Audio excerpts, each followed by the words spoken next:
Hello friends. இன்னைக்கு நம்ம சீட்ராங் try to pick up girls in attention அப்படின்ற ஜாப்பனீஸ் சீரிஸோட சீசன் 5ல எபிசோட் 11 தான் இன்னைக்கான வீடியோல பார்க்க போறோம். ஸோ போன எபிசோட்ல அந்த வார் கேம் சும்மா வெறித்தனமா ஆரம்பிச்சிருக்கோம். அண்ட் அதோட கண்டினியூஸ் தான் இந்த எபிசோட நம்ம பார்க்க போறோம் அப்படின்றதால இந்த எபிசோடும் சும்மா வேற லெவல்ல சூப்பராகவே இருக்கும். அண்ட் அது மட்டும் இல்லாம இதுக்கப்புறம் வரக்கூடிய இந்த 5 எபிசோட்லயும் ஆக்ஷன், ஃபைட்டுன்னு எல்லாமே கலந்து கதையே வேற லெவல்ல தாறுமாறா இருக்க போது.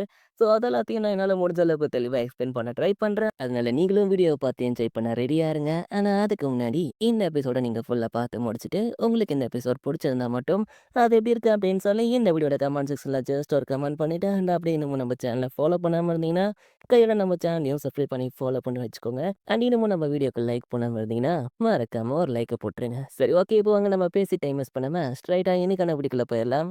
இன்னைக்கு நம்ம பார்க்க போறது is it wrong try to pick up a girls in a dungeon season 5 and episode 11.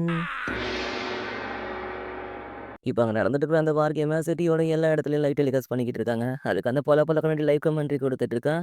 அத எல்லா மக்களும் காட்ஸும் பரபரப்பா பார்த்துட்டு இருக்காங்க. இப்ப லேடி எஸ்டியாவும் அவங்களுக்கு சப்போர்ட்டா வந்திருக்கிற காட்ஸும் அவங்களுக்கு கொடுக்கப்பட்ட ஃப்ளவர்ஸ அணிஞ்சுக்கிட்டு இந்த பால் அணிஞ்ச வேர்ல்ட்ஸா சிட்டில மறைஞ்சுக்கிட்டு இருக்காங்க. அப்படி மறைஞ்சிட்டு இருக்கிற அவங்க எல்லாரையும் லேடி ஃபையா ஃபேமிலிய சேர்ந்தவங்க தேடி கண்டுபிடிச்சு அவங்க கிட்ட இருக்கிற எல்லா ஃப்ளவர்ஸையும் அழிச்சா மட்டும்தான் ஃபேயா ஃபேமிலியால ஜெயிக்க முடியும். ஆனா எஸ்டியா ஃபேமிலி அப்படி கிடையாது. ஜஸ்ட் லேடி ஃபையாவ மட்டும் கண்டுபிடிச்சு அவங்க கிட்ட இருக்கிற ஃப்ளவர்ஸ மட்டும் அழிச்சா போதும். அவங்க ஈஸியா வின் பண்ணிடலாம். ஆனா அதுவும் அவ்வளோ சுலபம் கிடையாது. ஏன்னா ஃபேயா ஃபேமிலியை சேர்ந்தவங்க எதுக்கும் சலைச்சவங்கல்ல. ஏன்னா அவங்க ரொம்பவே ஸ்ட்ராங். ஸோ அதனால இந்த வார் கேம்ல யார் ஜெயிக்க போறாங்க அப்படின்றத நம்ம பொறுத்திருந்து பார்ப்போம்னு அவன் கமெண்ட்ரி கொடுத்துட்டு இருக்கா. இந்த பக்கம் நம்ம ஹீரோனோட ஆர்கோவஸ்ட பவரை பூஸ்ட் பண்ணிட்டு இப்போ அந்த சிட்டில ஓடிட்டு இருக்கான். அதே சமயத்துல இந்த சிட்டி ரொம்பவே பெருசா இருக்கிறதால லேடி ஃபையாவையும் அவங்க ஃபேமிலியை சேர்ந்தவங்களையும் கண்டுபிடிக்க ரோஷி எல்லாரையும் குரூப்பா பிரிச்சு இந்த சிட்டியோட எல்லா மூலைக்கும் அனுப்பி வச்சிருக்கா. அவங்களும் ஒவ்வொரு இடத்துக்கும் போய் அந்த இடத்த ஸ்பாட் பண்ணி இந்த இடத்துல அவங்க இல்லைன்ற இன்ஃபர்மேஷனை கொடுத்துட்டு இருக்காங்க. இப்படி அவங்க சிட்டியோட பாதி தூரத்துக்கு வந்துட்டாங்க. இருந்தாலும் அவங்களால அந்த ஃபேயா ஃபேமிலியாவை கண்டுபிடிக்க முடியல. அதனால அடுத்து நாங்க என்ன பண்றது அப்படின்னு எல்லாரும் ஒரே டைம்ல நம்ம ரோஷி கிட்ட கேட்க, அதனால ரோஷிக்கு தலையே சுத்த ஆரம்பிச்சிருது. ஆனா அப்படி ஒரு நிலைமை வந்தா உன்னால முடியாதுன்னு மட்டும் நினைக்காத. ஏன்னா அதை செஞ்சு முடிக்கிறதுக்கான எல்லா சக்தியும் உன்கிட்ட இருக்கு. அதனால உன் முயற்சியை மட்டும் கைவிடாத அப்படின்னு அந்த ஃபிலிம் சொல்லியிருப்பான். அதை நம்ம ரோசி யோசிச்சு பார்த்துட்டு, அதுவும் சரிதான். இந்த இடத்துல நான் ஸ்ட்ரக் நிற்கிறதுல எந்த ஒரு யூஸும் இல்லை. இது பாருங்க காய்ஸ், நான் சொல்றதை நல்லா கேட்டுக்கோங்க. நம்ம பிளான்ல எந்த ஒரு சேஞ்சும் இல்லை. நம்ம பிளான் போட்ட மாதிரி நம்ம முதல்ல லேடி போய் அவங்க படையையும் கண்டுபிடிக்கணும். அதுதான் இப்போ நமக்கு ரொம்பவே முக்கியம்.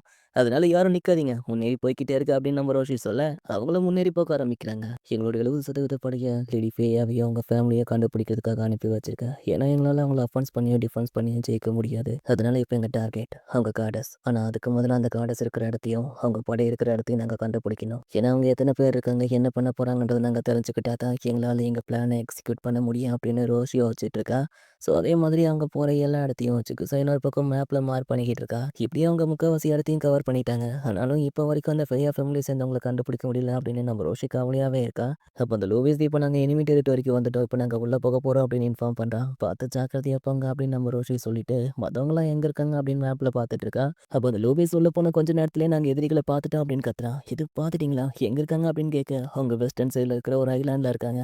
சரி, அவங்க எத்தனை பேர் இருக்காங்க? அது எத்தனை பேர் இல்லை, மொத்த பேரும் பெரியவட ஒட்டுமொத்த படையும் இங்க தான் இருக்காங்க அப்படின்னு அந்த லூவிஸ் சொல்ல, இது எல்லாரும் ஒரே இடத்துல இருக்காங்களான்னு எல்லாருமே பயங்கரமா ஷாக் ஆகுறாங்க. சரி, அந்த இடத்துல லேடி ஃபையா இருக்காங்களா? ஒருவேளை அது ட்ராப்பா இருக்க போது பார்த்து ஜாக்கிரதையா இருங்க அப்படின்னு நம்ம ரோஷி சொல்ல, இது ட்ராப்லாம் இல்ல, லேடி ஃபையா எங்களுக்கு முன்னாடி இருக்கிற ஷ்ரைன்ல தான் உட்காந்துட்டு இருக்காங்க அப்படின்னு அவன் சொல்றான். அப்ப அந்த இடத்துக்கு ஆயிஷாவும் சுபுக்கி அவங்க குரூப்போட வந்து பார்த்துட்டு, அவன் சொல்றது உண்மைதான், ஒட்டுமொத்த பெரிய தலையே இங்க தான் இருக்கு அப்படின்னு சொல்றாங்க. அதை கேட்டு அவங்களுக்கு மட்டும் பயங்கரமான ஷாக் இல்ல, வெளியே இருக்கிற எல்லாருக்கும் பயங்கரமான ஷாக்கு. அப்போ இது அவங்க ஸ்ட்ராட்டஜி அப்படின்னு அந்த ஃபீன் பார்க்குறான். மாஸ்டர் எர்மிஸ், இது ரூல்ஸ்ல இருக்கு அப்படின்னு அந்த ஆஸ்வி கேட்க, ரூல்ஸ் படி ஃபையாவோட ஃப்ளவரை எடுத்தா தான் அவங்க ஜெயிச்சதா அர்த்தம். அதனால அவங்க எந்த ஒரு ரூல்ஸையும் பிரேக் பண்ணல. ஜஸ்ட் ஸ்ட்ராட்டஜின்ற பேர்ல இந்த ஐடென்சிக் ஃபார்மேட்டை ஒரு போரா மாத்தி வச்சிருக்கானுங்க அப்படின்னு அந்த எர்மிஸ் சொல்றான். வெல், இதை நீ எதிர்பார்த்திருக்க மாட்டேன்ல. இப்போ எங்களோட சக்தி வாய்ந்த ஒட்டுமொத்த படைக்கும் ஒரே இடத்துல இருக்கு. இதுதான் எங்களோட பலம். இப்போ உங்களுக்கு ரெண்டே வழிதான், ஒன்று மோதணும், இல்லை போடணும். சீக்கிரம் முடிவெடுங்க அப்படின்னு அந்த ஈடான் வெயிட் பண்ணிட்டு இருக்கான். இல்லை, அந்த எல்ஃப் நான் நினச்சதை விட ரொம்பவே மோசமானவனா இருக்கான். இப்போ நாங்கள் அவங்கள எதிர்த்து சண்டை போகிறதும் சூசைட் பண்ணுறதும் ஒன்று தான். ஆனால் அதை தவிர இப்போ எங்களுக்கு வேறு வழியும் இல்லை.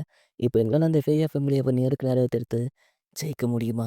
இப்போ நாங்கள் என்ன பண்ணுறது அப்படின்னு ரோஷி ஒரு பக்கம் யோசிச்சுட்டு இருக்கேன். இன்னொரு பக்கம் இப்போ நம்ம என்ன பண்ணுறது, நம்ம பிளான் என்ன அப்படின்னு சொல்லி மற்றவங்களாம் கேட்டுட்டு இருக்காங்க. ரோஷி பதில் சொல்ல முடியாமல் அமைதியாகவே இருக்க. அப்போ நம்ம ஹீரோ, ஹே ரோஷி, மோதி பாத்துரலாம் அப்படின்னு நம்ம ஹீரோ சொல்லப்போ, உடனே நம்ம ரோஷி என்கரேஜ் ஆயிட்டு, சரி எல்லாரும் தயாராகுங்க. மாஸ்டர் லூயிஸ், நீங்க உங்க படையோட நம்ம பிளான எக்ஸிக்யூட் பண்ணுங்க. மத்தவங்க 3 குரூப்பா பிரிங்க. லேடி சுபகி, நீங்க உங்க படைய மிடில் சைடுல ஃபார்ம் பண்ணுங்க. லேடி ஆயிஷா, நீங்க left hand side. Porous and Daphne, நீங்க ரைட் ஹேண்ட் சைடு. சீக்கிரம் இந்த ஃபார்மேஷனை ஃபார்ம் பண்ணுங்க. இது ஒரு திரிசூல ஃபார்மேஷன். இதை நீங்க ஃபார்ம் பண்றதுக்குள்ள நான் இங்கிருந்து கிளம்பி சுச்சுவேஷனை ட்ராக் பண்ண நீங்க இருக்கிற இடத்துக்கு நான் வரேன். அப்புறம் ஜிக்ஸா, நீங்க மாஸ்டர் ரூக்கு கூட ஜாயின் பண்ணிக்கோங்க. சரி ஹெல்ப், மோதி பாத்துரலாம். பரவாயில்ல பொடி பொண்ணு, நல்ல முடிவு தான் எடுத்திருக்க. சரி நம்ம எதிரிகள் தயாராகிட்டாங்க, அதனால நம்ம ஆட்களையும் தயாராக சொல்லு.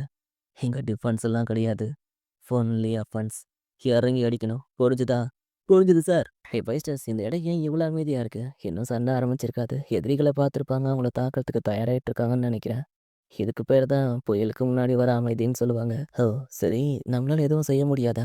ஒன்றும் செய்ய முடியாது. நம்ம ஜஸ்ட் இங்கே அமைதியாக மறைஞ்சு உட்காந்துட்டு இருக்கிறது தான் அவங்களுக்கும் நல்லது, நமக்கும் நல்லது அப்படின்னு ஃபர்ஸ்ட் எஸ்டியாவும் பேசிட்டு இருக்காங்க. இன்னொரு பக்கம் ரோஷி மற்றவங்கள கைட் பண்ண அவங்க இருக்கிற லொக்கேஷனில் இருக்கிற ஒரு பெரிய டவரோட டாப்ல ஏறி உட்காந்து அவங்கள கைட் பண்ணிக்கிட்டு இருக்கா. சரி எல்லாரும் தாக்க ஆரம்பிங்க. உங்க மேஜிக்கல்ஸோட முதல்ல தயாராக வச்சுக்கோங்க. அதை பயன்படுத்தக்கூடிய ரேஞ்சுக்கு எதிரிகள் வந்ததோ அவங்கள தாக்க ஆரம்பிக்கணும். அது வரைக்கும் நிற்காதீங்க, முன்னேறி போய்கிட்டே இருங்க அப்படின்னு நம்ம ரோஷி சொல்றான். அந்த இடான அவங்க பக்கம் வர வரைக்கும் வெயிட் பண்றான். அவங்க ரேஞ்சுக்குள்ள வந்ததும் அவங்க ஆட்களையும் அட்டாக் பண்ண சொல்றான். அவங்க ஆட்களும் வெறித்தனமா கத்திக்கிட்டு அட்டாக் பண்ண ஓடி வந்துட்டு இருக்கானுங்க. அவனுக்கு வந்துட்டானுங்க. சீக்கிரம் எல்லாரும் உங்க மேஜிக்ஸோட தயாரா வச்சுக்கோங்க, இப்போ தாக்க ஆரம்பிங்க அப்படின்னு. இப்ப எல்லாரும் ஒரே சமயத்துல அவங்க மேஜிக்ஸோட அவங்க எல்லாரையும் அட்டாக் பண்றாங்க. ஆனா எல்லா அட்டாக்கும் மிஸ் ஆயிடுது. அதனால அவங்களுக்கு எதுவுமே ஆகல. அச்சச்சோ, சரி யாரும் பயப்பட வேண்டாம், நம்ம திரும்பவும் அட்டாக் பண்ணுவோம் அப்படின்னு டாப்னி சொல்ல, இப்ப திரும்பவும் எல்லாரும் ஒரே சமயத்துல அவங்கள அட்டாக் பண்றாங்க. இந்த வாட்டி ஆண்டி டைரக்டா அவங்க மேல விழுந்ததால எல்லாருமே மட்டையேறாங்க. அவ்வளவுதான், எல்லாம் முடிஞ்சது. குரோசாவோட மேஜிக்ஸோட கொக்கா அப்படின்னு ஒரு நக்கலா சிரிச்சிட்டு இருக்க.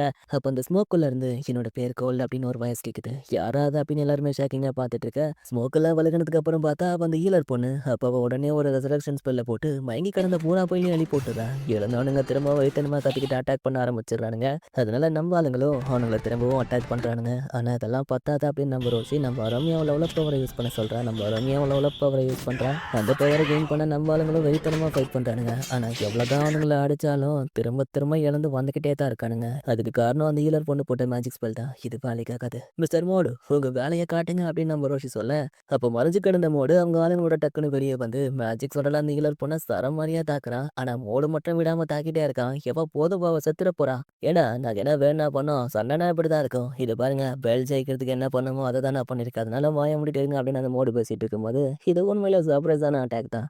நானே ஆச்சரியப்பட்டுட்டேன். ஆனா டேய் முட்டாள்களா, என் ரெக்கவரி ஸ்பெல் ஆல்ரெடி ஆக்டிவ்ல தான்டா இருக்கு. அதனால நீங்க என்ன பண்ணாலும் உங்களால என்ன எதுவுமே செய்ய முடியாது அப்படின்னு அந்த ஹீலர் பொண்ணு அசால்ட்டா நெருப்புல இருந்து வெளியே வரா. அவ காயமும் டக்குன்னு ஹீல் ஆயிடுது.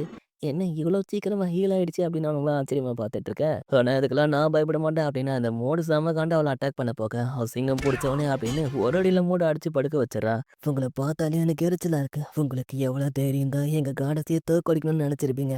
ஒழுங்கா செத்து தொலைங்கடா அப்படின்னு அவ செம ஃபாஸ்டா ஓடி வந்து மத்த 2 பேரையும் அசால்ட்டா அடிச்சு படுக்க வச்சிடறா. என் கார்டஸ் வழியில யார் வந்தாலும் சரி, அவனுங்களை நான் சும்மா விட மாட்டேன் அப்படின்னு கடைசியா இருந்த லூவிஸ் வாயிலையும் ஒரு அடியை போட்டு அவனையும் மட்டையாக்கிடுறா. சரி, இப்போ என் வேலையை காட்ட வேண்டிய நேரம் வந்துருச்சு அப்படின்னு அந்த இரானா அவன் பவரை யூஸ் பண்ணி மற்ற எல்லாரையும் அட்டாக் பண்றான். அதனால ரோஷியோட படை ரொம்பவே அடி வாங்குது. இப்படியே போச்சுன்னா நாங்க அவளை ஜெயிக்கிறது ரொம்பவே கஷ்டமா போயிடும் அப்படின்னு நம்ம ரோஷி ஒரு பக்கம் கவலைப்பட்டுட்டு இருக்கா. அதே சமயத்துல இந்த விஷயம் இன்விசிபிள் கிளாத்தை போத்திட்டு எங்கேயோ ஓடிட்டு இருக்கிற நம்ம ஹீரோக்கும் தெரிய வர, அவனும் அதை நினைச்சு கவலைப்படுறான். இது பக்கம் சுபக்கி அட் டைம்ல 4 பேரை சமாளிக்கிறான். அடிச்சா எவனை அடிச்சாலும் அவனுக்கு திரும்ப திரும்ப வந்துட்டு இருக்கானுங்க. இதுக்கு ஒரே வழிதான், முதல்ல அந்த ஈலர் பொண்ணை போட்டு தள்ளணும் அப்படின்னு சொல்லி சுபக்கி யோசிச்சுட்டு இருக்கும் போது, அப்ப அங்க இருந்த மத்தவனுங்க அவன் அந்த ஃபர்ஸ்ட் லெவல் வந்துட்டார் தானே அப்படின்னு அந்த ரேக்னாவை பார்த்துக்கிட்டு இருக்கானுங்க. அப்ப சுபக்கி அவனை பாக்குறான். என்ன எல்லாரும் நம்மளையே பார்த்துட்டு இருக்கானுங்க, எனக்கு ஒரே வெக்க வெக்கமா இருக்கே. ஹலோ காய்ஸ், நான் அவங்கள போட்டு தள்ள வந்திருக்கேன் அப்படின்னு அவன் பண்ணியா பேசிட்டு இருக்க. யார் அவன் ஃபர்ஸ்ட் லெவல் அட்வான்ச்சர்னானுங்க, இப்படி காமெடி பண்ணிட்டு இருக்கான் அப்படின்னு அவனுக்குள்ள பேசிட்டு இருக்க. எதுக்கு காமெடி பண்றேனா? ஐயோ எல்லாரும் நம்மள அசிங்கப்படுத்துறானுங்களே. இதுக்காக என்ன எவ்வளவு ப்ரிப்ரேஷன்ல தான் தெரியுமா? வெளியே எவ்வளவு பேர் பார்த்துட்டு இருப்பாங்க. எனக்கு ஒரே அசிங்கமா போச்சு அப்படின்னு அவன் திரும்பவும் ஃபனியா பேசிட்டு அப்படியே ஒரு மேஜிக் ஸ்பெல்ல கேஸ் பண்றான். அதை பார்த்த சுபகி, டேய் அங்கே நின்னுட்டு இருக்காதீங்கடா, அவனை அட்டாக் பண்ணுங்கடா அப்படின்னு கத்த. சாரி பேபி, லேட் ஆயிடுச்சு. டயன் செல்ஃப் அப்படின்னு ஒரே அட்டாக்ல அவனுங்க எல்லாரையும் போட்டு தள்ளிடுறான். அந்த ஸ்பெல் அவன் பர்சனாலிட்டி ஆல்டர் பண்ணி அவன் பவரை இன்க்ரீஸ் பண்ணும். ஹே ரோஷி, எனக்கு லெவலப் பவர் வேணும் அப்படின்னு சுபுக்கி கேட்க, ரம்யாவும் லெவலப் பவரை கொடுக்குறா. அதை கெயின் பண்ண சுபுக்கி உடனே அந்த டிராகனை கூட ஃபைட் பண்ண போறா. சைக்ளோப்ஸ், என்னடா பைத்தியக்காரா, எப்படி இருக்க? உனக்கு ஒரு குட்டி சொல்லவா? இன்னைக்கு உன் சோட ரெண்டாக்கி உன்னை துண்டாக்க போறேன் அப்படின்னு அவனை தள்ளி போயிடுறா. நல்ல காமெடி தான் சைக்ளோப்ஸ். ஆனா இன்னைக்கு நீ நினைக்கிறது நடக்க போறதில்ல. ஏன்னா இன்னைக்கு என் சோடால உனக்கு நான் கல்லறை கட்ட போறேன்டி அப்படின்னு அவன் டேரக்டா நம்ம சுபக்கி அட்டாக் பண்றான். நம்ம சுபக்கி அவன் அட்டாக்கை பிளாக் பண்ணி அவனுக்கு ஈக்குவலா ஃபைட் பண்ணிக்கிட்டு இருக்கா. ஸோ அவங்க ஃபைட் பண்றதை நம்ம க்ரோஸா தூரத்துல இருந்து பார்த்துட்டு அவ அந்த டைன் செல்ஃப் தானே அவ மேலே ஏன் மேஜிக் ஸ்பெல் வேலை செய்யும் அப்படின்னு நம்ம க்ரோஸா அவன் மேஜிக் ஸ்பெல் அவன் மேலே போடலான்னு வர அப்போ திடீர்னு யாரோ நம்ம க்ரோஸாவை அட்டாக் பண்றாங்க. யாரான்னு பார்த்தா அவன் அந்த ஆலன் தான். அங்கே நல்லா பொண்ணு மாதிரி நடந்துக்கிட்டு இருக்க. ஜஸ்ட் மிஸ் ஆயிட்ட. ஆனா கவலைப்படாத, இந்த வாட்டி நீ மிஸ் ஆக மாட்டேடான்னு அவன் திரும்பவும் நம்ம க்ரோஸாவை அட்டாக் பண்றான். நம்ம க்ரோஸா அவன் சோடெல்லாம் அட்டாக்கை பிளாக் பண்றான். என்ன எவ்வளோ அடிச்சாலும் ஒடிய மாட்டேங்குது. எந்த மாதிரியான மேஜிக் சோடுறா அது? என் கையால செய்யப்பட்ட சாதாரண மேஜிக் சோடு தான்டா. என்ன வாய்க்கிலேயே பேசுன? ஒரு சாதாரண மேஜிக் சோட உடைக்கிற அளவுக்கு கூட உன் உடம்புல தெம்பு இல்லையா அப்படின்னு நம்ம க்ரோஸாவை நான் கிண்டல் பண்றான். இது பக்கம் இந்த 4 பிரதர்ஸும் ஒழுங்கா சரண்டர் ஆயிடுங்க, எல்லாம் நடக்கிறதே வேற அப்படின்னு நம்ம ஐஷாவையும் மிகிட்டாவே மிரட்டுறானுங்க. டே வந்தீங்களா, அதை முதல்ல எங்களை தோக்கடிச்சிட்டு பேசுங்கடா அப்படின்னு நம்ம ஐஷா டேரக்டா அவனுங்களே மிரட்டுறா. அதனால கடுப்பான அவனுங்களும் ஃபைட்டுக்கு ரெடியா இருக்கானுங்க. இன்னொரு பக்கம் இன்விசிபிளா ஓடிட்டு இருக்க நம்ம ஹீரோவை காட்டுறாங்க. எதுக்காக நம்ம ஹீரோ இவ்வளவு நேரம் இன்விசிபிளா ஓடிக்கிட்டு இருக்கானா, எல்லாத்த விட பவர்ஃபுல்லா அந்த கிங் தான். அவன் கூட சண்டை போட்டுலாம் ஜெயிக்க முடியாது. அவனை தோக்கடிக்கணும் அப்படின்னா அதுக்கு ஒரே வழி, அவன் அசந்த சமயத்துல ஒரு பவர்ஃபுல்லான அட்டாக் அவன் மேல யூஸ் பண்ணணும். ஒரே அட்டாக். அந்த ஒரு அட்டாக்ல அவன் டிஃபீட் ஆகணும். ஸோ அப்படி ஒரு அட்டாக் அவன் மேல யூஸ் பண்றதுக்காக தான் நம்ம ஹீரோ ஆரம்பத்துல இருந்து அவனோட ஆர்க்க ஃபர்ஸ்ட் பவரை பூஸ்டப் பண்ணிக்கிட்டு இவ்வளோ நேரம் ஓடிட்டு இருக்கான். அப்போ திடீர்னு அந்த வேன் குறுக்க வந்து அவன் நம்ம ஹீரோவை எத்த விட்டு பறக்க விட்டுறான். என்னடே இவ்வளோ சத்தம் போட்டு ஓடிட்டு இருந்தா அவனை யாரும் கவனிக்க மாட்டாங்கன்னு நினைச்சிட்டியா மிஸ்டர் ஃபேன்? இவர் மட்டும் தனியா இருக்காரு, மற்றவங்களாம் எங்க போயிட்டாங்க அப்படின்னு நம்ம ஹீரோ யோசிக்க, கவலைப்படாத, இங்க நான் மட்டும் தனியா தான் வந்திருக்கேன். என்ன உன்னை தோக்கடிக்க நான் ஒருத்தனே போதும். ஸோ இனி உன்னால தப்பிக்கவே முடியாது. அதனால பா மோதி பார்த்துடலாம் அப்படின்னு அந்த வேன் டேரக்டா நம்ம ஹீரோவை அட்டாக் பண்றான். நம்ம ஹீரோவும் அட்டாக்கை பிளாக் பண்றான். என்னடா இன்னமும் தடுத்துட்டு இருக்க, போடுங்க என் கூட சண்டை போடுறோம் அப்படின்னு அவனை பிடிச்சி தள்ளி விடுறான். இதப்ப நீ இங்கிருந்து போகணும் அப்படின்னா அதுக்கு முதல்ல நீ என்ன தோக்கடிக்கணும். அதனால ஹோல் பேக் பண்ணாத. நீ சார்ஜ் பண்ணி வச்சிருக்க அந்த பவர், அதை யூஸ் பண்ணி என்ன தோக்கடி, இல்லைனா நான் உன்னை தோக்கடிப்பேன் அப்படின்னு அவன் நம்ம ஹீரோவை அட்டாக் பண்ண செம ஃபாஸ்ட்டாக ஓடி வர. என்ன மன்னிச்சிருங்க வேன், லாஸ்ட் டைம் நீங்கள் எவ்வளோ ஸ்ட்ராங்காக இருந்தீங்கன்றது எனக்கு நல்லாவே ஞாபகம் இருக்கு. ஆனால் இப்போ நீங்க ரொம்பவே ஸ்லோவா இருக்கீங்க அப்படின்னு நம்ம ஹீரோ லைட்டா நகது. அவன் வயித்துல ஒரு வெயிட்டான பஞ்சை வச்சு ஃபயர் போல்ட்டை கலந்து விட அவன் பறந்து போய் செதுக்கிட்டு விழுறான். ஓ, நீ இங்கே தான் இருக்கே அப்படின்னு திடீர்னு ஒரு வயசு கேட்க, யாரானு திரும்பி பார்த்தா அந்த ஓட்டர் அந்த இடத்துல வந்து நிற்கிறான். என்ன வேன், எல்லாத்தையும் நீயே சமாளிக்கலாம்னு நினச்சிட்டியா? சரி பரவாயில்ல, இதுவும் நல்லதுக்கு தான். என்ன தேடுற வேலை மிச்சமாச்சு. அடைச்ச ஓட்டர் எங்கேயும் வந்துட்டான். ஆனால் என் பவர் இன்னும் ஃபுல்லாக சார்ஜ் ஆகலையே. இப்போ நான் என்ன பண்ணுறது அப்படின்னு நம்ம ஹீரோ வச்சுட்டு இருக்கேன். அதை நோட் பண்ண ஓட்டாரு அவன் சோடை தூக்கி நம்ம ஹீரோ கிட்ட போட்டுட்டு, இந்த சோடை எடுத்துக்கோ, உன்னோட ஃபுல் பவரை யூஸ் பண்ண, உன்னால் என்ன முடியும்னு காட்டு அப்படின்னு அவன் நம்ம ஹீரோவை டேரெக்டாக சேலஞ்ச் பண்ணியிருக்கான். அதை பார்த்தா நம்ம ஹீரோக்கும் ஷாக்கு, கேட்ட ரோஷிக்கும் ஷாக்கு. ஸோ இதை அவன் நம்மளை டெஸ்ட் பண்ண தான் பண்ணுறான் அப்படின்றத நம்ம ஹீரோ புரிஞ்சுக்கிட்டு அவனும் அந்த சோடை எடுத்து அதில் அவனோட ஃபயர் பால் மேஜிக்கை யூஸ் பண்ணி அப்படியே அவனோட ஆர்கோ ஸ்டெப் அவனையும் யூஸ் பண்ணுறான். ஆனால் அது இன்னும் ஃபுல்லாக பூஸ்ட் ஆகலை. அது பாட்டுக்கு ஒரு பக்கம் பூஸ்ட் ஆகிட்டு இருக்கு. இன்னொரு பக்கம் அந்த ஓட்டாரோ அவனோட இன்னொரு சோடை எடுத்து அதில் அவனோட கோல்டன் பிளான் அப்படின்ற பவரை யூஸ் பண்ணுறான். ஸோ இந்த பவர் லெவல் 7ல் இருக்கிறவனை தோக்கடிக்கிற அளவுக்கு பவர்ஃபுல்லானது. அப்பேற்பட்ட பவரை தான் இப்போ அந்த ஓட்டாரும் நம்ம ஹீரோக்கு எதிராக யூஸ் பண்ண போகிறான். அப்படியே அவன் பூஸ்டப் பண்ணிட்டு இருக்கிற அதே சமயத்தில் இந்த பக்கம் பூஸ்டப் ஆகிட்டு இருந்த நம்ம ஹீரோட பவரும் ஃபுல் அண்ட் ஃபுல் பூஸ்டப் ஆகிடுது. அப்படியே அந்த ஓட்டாரோட பவரும் ஃபுல் அண்ட் ஃபுல் பூஸ்டப் ஆக இப்போ அவங்க 2 பேரும் அவங்களோட ஃபுல் பவரில் ஒருத்தர் அட்டாக் பண்ணிக்கிறாங்க. அதனால ஏற்பட்ட இம்பாக்டில் அந்த இடத்துல ஒரு பெரிய பிளாஸ்டே ஏற்படுது. ஸோ இப்போ அந்த பிளாஸ்ட்லாம் முடிஞ்சதுக்கு அப்புறம் பார்த்தா இப்போ நம்ம ஹீரோ செவுத்துல செதுக்கப்பட்டு இருக்கான். அவனுக்கு நிறைய பேர் அடிபட்டிருக்கு. அவன் கையில இருந்த சோட துண்டு ஒருங்கி போயிருக்கு. அப்படியே அந்த ஓட்டாருக்கு என்ன ஆச்சுன்னு பார்த்தா அவனுக்கு ஒண்ணுமே ஆகல. அவன் சிலை மாதிரி அதே இடத்துல தான் நின்னுட்டு இருக்கான். ஜஸ்ட் அவன் கையில அந்த சோடு உடைஞ்சிருக்கு. பின்னாடி இருக்கிற செவுத்துல மட்டும் ஓட்டை விழுந்திருக்கு. அப்ப அந்த ஓட்டாரு உன் அட்டாக் என் அட்டாக் அளவுக்கு ஈக்குவலா தான் இருக்கு. ஒருவேளை நீ மட்டும் என் லெவலுக்கு இருந்திருந்தா உன்னோட அட்டாக் எனக்கு பெரிய இம்பாக்ட் ஏற்படுத்தியிருக்கும். பட் இப்போ இது வெறும் சாதாரண சண்டை தான் அப்படின்னு அந்த ஓட்டார அவன் பின்னாடி இருக்கிற பெரிய சோட எடுத்து நம்ம ஹீரோ அட்டாக் பண்ண ரெடியா இருக்கான். இது பக்கம் நம்ம க்ரோஸாக்கும் அந்த ஆலன் கூட நடந்த ஃபைட்ல அந்த ஆலன் நம்ம க்ரோஸாவை டிஃபீட் பண்ணிடுறான். இன்னொரு பக்கம் சுபுக்கிக்கும் ராக்னாக்கும் நடந்த ஃபைட்ல கடைசி ஸ்லாஷ்ல நம்ம சுபுக்கி அந்த ராக்னாவோட கையில கோடை போட்டதா. ஆனா அந்த ராக்னா நம்ம சுபுக்கியோட நெஞ்சில அட்டாக் பண்ணியிருக்கான். அதனால சுபுக்கி மயக்கம் போட்டு கீழே விழுந்துறா. பரவாயில்ல, நீ உண்மையில என்ன பொழக்கிற அளவுக்கு ஸ்ட்ராங் தான் அப்படின்னு அந்த ராக்னா பார்த்துட்டு இருக்க.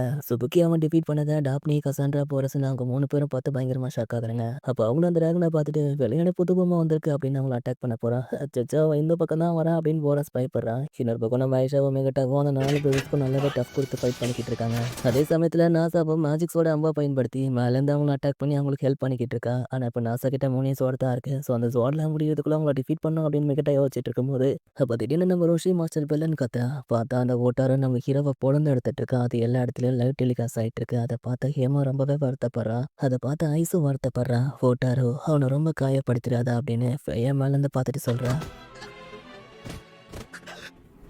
ஃபயர் பாயிண்ட் அப்படின்னு நம்ம ஹீரோ அட்டாக் பண்ண, அந்த அட்டாக் அசால்ட்டா தட்டி விட்டு ஒரு ஜம்ப போட்டு நம்ம ஹீரோவ அட்டாக் பண்ண வர நம்ம ஹீரோ அந்த அட்டாக்ல வந்து டாட்ஜ் பண்றான்.